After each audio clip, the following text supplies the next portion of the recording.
title of today's writing is Reach Forward to Go Back. Out of the blue came this grasshopper directive. Reach forward to go back.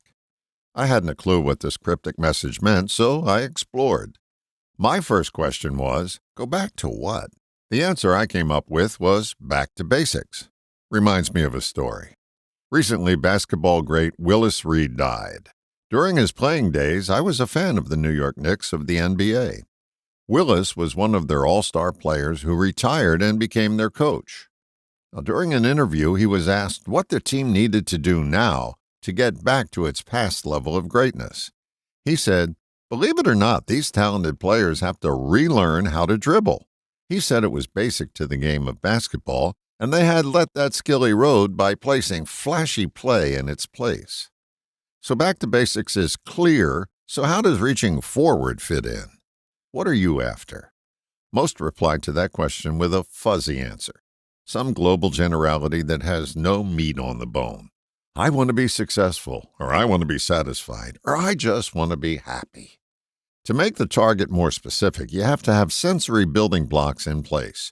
Future-paced questions like, what does it look like to be successful? What does it sound and feel like to be satisfied or happy? You have to go to the future in your mind to see, feel, hear, taste, and smell the benefits of achieving your goal. That forward vision will prompt you to go back and find the building blocks of your desires, the basics. I think many would agree that basic decency has left our culture. To reestablish it in our little corner of the world, we have to find out what decency means to us. That's reaching forward.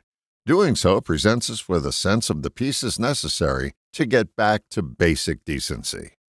Reach forward to go back seems to be a formula that works. The only question now is, do we have the foresight to reach back to a time when basics were in place and put them back to work now? How you answer that question can change scattered quibbling into adept dribbling.